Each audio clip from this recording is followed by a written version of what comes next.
Welcome to TradeTheNBI.com. This is Jones. Reports for the 20th. Well, we're going to start off a nice short week here going into the holiday. Of course, we've had this resistance level here right around that 45 range and still unable to penetrate, even if it does. Not sure that it'll be able to hold. It hasn't been able to, at this particular stage. And it's just a question of relative strength of, really what are forward-looking multiples at this particular stage, given the general weakness of the economy, but not too bad. So it's just, we're stuck in this Goldilocks area. It's not horrible, and in that not horrible, you got to buy. So that's just generally the way, particularly heading into all the rosy holiday, as you got to pad those year-end numbers, make everything look good. But from a rating standpoint, still very positive. DOC, excellent with the green rising. Cyan or red is always buy. A full reset of DOC steel. From an NBI reading, shorts 2.6 isn't even worth talking about until it's over 5 from a short standpoint, and just kind of paralleling. But that doesn't produce a whole lot because there's just no real impetus to push when you have people dedicated one side to another. Makes it a little easier, and when you had shorts so strong in the setup, that really propelled a huge push. But then sometimes what happens is when you push shorts out of the way, there aren't enough buyers to do anything with it, and that actually creates a negative drawdown. From an NQ standpoint, this is where the power is. All you gotta do is just follow the stocks, your Microsoft, your Googles, Metas, Nvidia, and all those. They just, these charts have been pretty much just like the NASDAQ, pretty much since they run the market. You look at all of them from Apple on down, and it mimics pretty much what we're seeing here. So it also begs the point, if those should start to suffer or start to have a misalignment where they're not doing the same thing at the same time, then you might see some disparity. But for now, no changes. From a treasury standpoint, we're pretty even now to where the Fed is, so there's not a whole lot of excitement there. That over push that the market was making, thinking that the Fed was going to be forced into something, they've never materialized. And it's very interesting because the bond market is not usually wrong as much as it's been wrong this year. I don't think I've ever seen it this far off for so long. And we kind of mocked it at several points earlier in the year when they were way behind the curve on where the yield should be, and then they got too far past the yield, which was, interesting. Now, finally evening back out and finally recognize that you don't fight the Fed.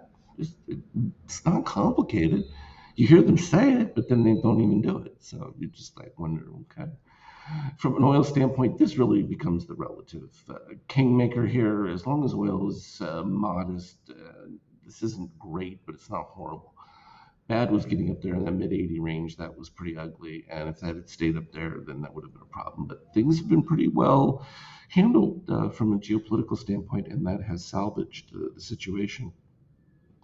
Certainly could have been a whole lot worse, and that's what the market's responding to, how bad it really could have been had things escalated. Now, is it over? No, but for the time being, nothing's happened. So you just got to go with it.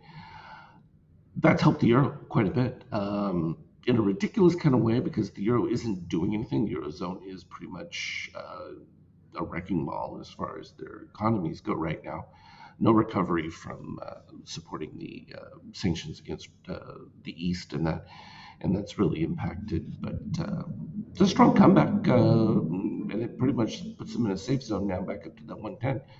Anywhere between this 110, 113, they're very happy. Anywhere even between the 107 and higher, great. So it's a dream come true. Yeah, it's positive extremes, and so it may fade back. But they captured some excess shorts, and of course, you still always hear the people talking about the end of the dollar, blah, blah, blah, blah. And this is what motivates either purchases into gold, but, gold, geopolitical situation, and that always is impacted by inflation, and that it always will be. And then, of course, you have the secondary crypto market, which is the more speculative version of that kind of hedge trade.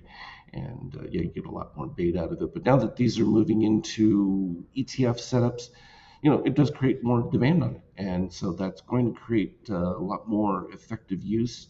And from an individual investor standpoint, you want to keep the IRS off of you. It certainly better to buy the ETF so you're not actually owning the thing. So it's a way to be in crypto without actually ever touching crypto, because some people just don't want to even be involved with that. So whether it's the futures for Bitcoin, or even the actual ETFs, it's an alternative way to play it without actually um, owning them, so to speak. No different than the paper gold certificate setup. You don't actually own any gold. It's just paper derivatives of it, which of course we know what happens when you get into that setup, and then your ability to trade off those, and you get so far removed from the actual thing that it doesn't even resemble it, much like CDOs and all those other different concoctions from the housing market that exploded. ETH, it's still looking fairly decent from that standpoint, so it's pretty much the same. We got a little sidetracked with that kind of folly there, but 50K, we had the nice bounce, and then we did a little bit of a move there. I mean, it's captured another buy setup here above that 50%. We did have the spike of the MBI white, but sun rising gold right here, and then as soon as that flattens out, I'd be watching for any negative shakeout, particularly on the 50K. That would be the earliest sign of any kind of significant breakdown, sort of like we had right here, where that was the deepest move, which really wasn't much. I mean, barely got to a rising 50%. And that just shows you, though, that there is a whole lot of positive extreme to fill all the way. Well, now it's almost 100 points. So just keep that one in mind. Looking at the 5-minute chart here, yeah, I know I had my crash from the 5K thing. It just still stays unstable with 5K charts. I don't know why. There's nothing to do with anything I'm doing, because even if I leave it blank with no paint bars or anything, still has the same issue. But we can see the sell-off took place early on, and then as soon as the market opened up, it was just buy, and then we finished pretty much flat. Really isn't able to get very far in either direction, and right now we're looking at a bounce, pullback. We're right at about zero. We're just barely up 2 here, so bias is still to the upside slightly. So it's just a matter of any news-related events driving things south in any way, shape, or form. That we just follow the readings for.